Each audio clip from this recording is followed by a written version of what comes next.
بسم الله الرحمن الرحيم.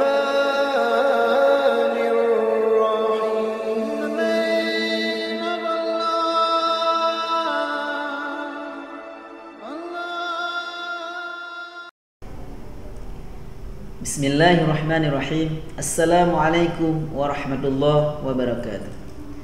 Alhamdulillahi rabbil alamin. Wabihi nasta'in ala umuri dunya waddin.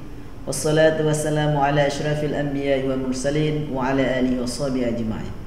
Qala Allah ta'ala fil Qur'anil Karim, a'udzu billahi minasy syaithanir rajim. Bismillahirrahmanirrahim. Wal 'asr, innal insana lafi khusr illa alladhina amanu wa 'amilus shalihat wa tawassaw bil haqq wa tawassaw bis sabr. Wa qala Rasulullah sallallahu alaihi wasallam, man shama ramadhana imanan wa ihtisaban ghufira lahu ma taqaddama min dhanbi.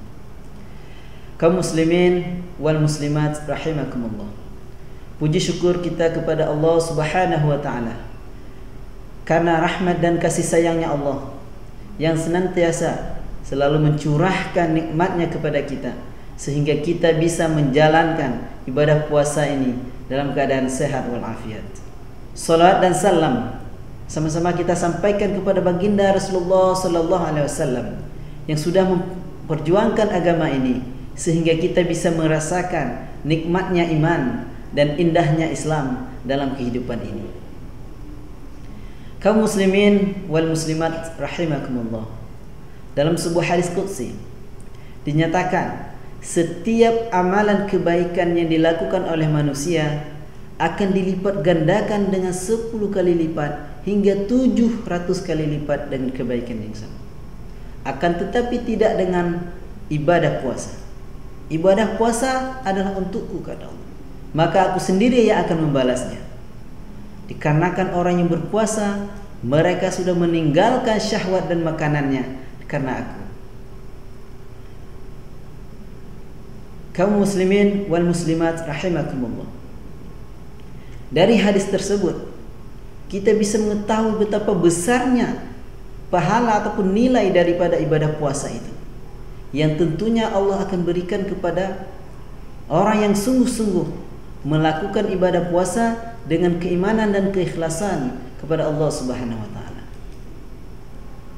Namun kendati demikian, meskipun puasa mempunyai pahala atau nilai yang sangat besar di sisi Allah Subhanahu wa taala, namun Rasulullah SAW juga memperingatkan kita di saat berpuasa agar tidak melakukan perbuatan-perbuatan dosa atau kemaksiatan-kemaksiatan yang bisa merusak atau menodai nilai ataupun ibadah puasa itu.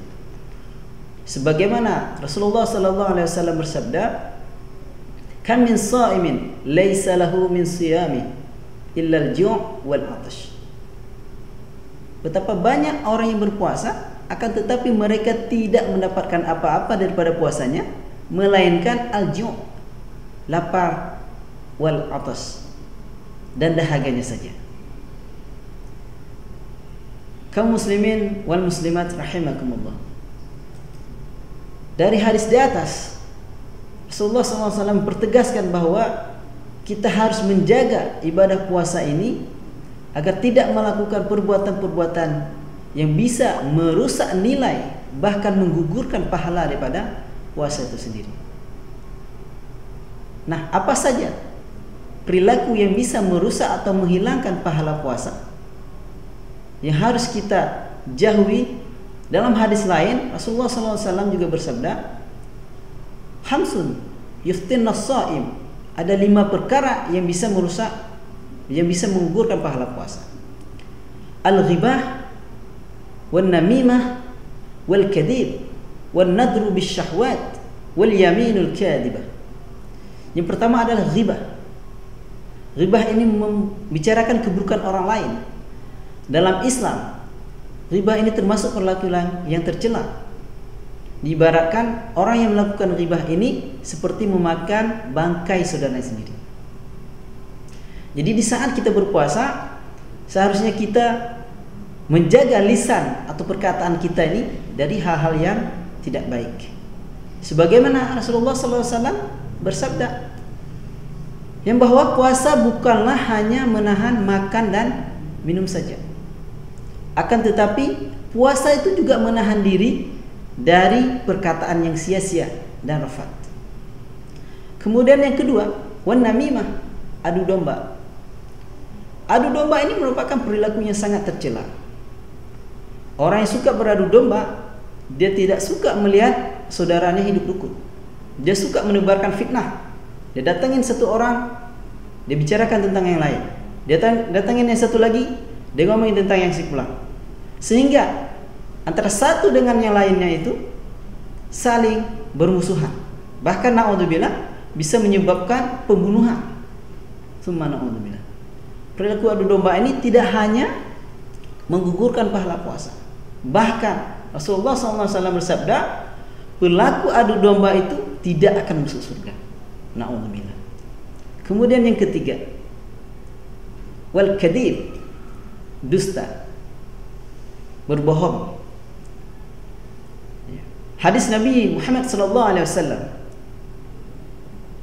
barang siapa yang tidak meninggalkan perkataan dusta, maka Allah tidak akan butuh rasa lapar dan dahaga yang dia tahan. Jadi sia-sia kita berpuasa, akan tetapi tidak mendapatkan nilai di sisi Allah Subhanahu wa taala. Yang keempat adalah wan nadru bisyahwat, memandang dengan syahwat. Sebagaimana kita ketahui, tujuan puasa itu adalah menahan diri daripada hawa nafsu. Salah satunya adalah syahwat. Sumber daripada syahwat itu adalah mata. Karena itu di saat kita berpuasa, kita harus menjaga mata dan pandangan kita dari lawan jenis, dari tontonan-tontonan ataupun gambar-gambar yang bisa mengundang syahwat. Dan yang terakhir adalah wal yaminul kadhibah, sumpah palsu. Ini juga merupakan kebohongan yang besar yang bisa membawa kemudaratan baik bagi diri dia maupun orang lain. Kaum muslimin wal muslimat rahimakumullah. 5 perkara ini yang merupakan perilaku tercela yang seharusnya kita tinggalkan di saat berpuasa. Dikarenakan perilaku ini bisa merusak bahkan menggugurkan pahala puasa. Mari kita gunakan beberapa hari lagi kita berpuasa ini, kita isi dengan amalan-amalan kebaikan yang bisa kita dapatkan, yang bisa membuat kita memperoleh pahala yang dijanjikan oleh Allah Subhanahu wa taala. Akhirul kalam, wabillahi taufiq wal hidayah. Assalamualaikum warahmatullahi wabarakatuh.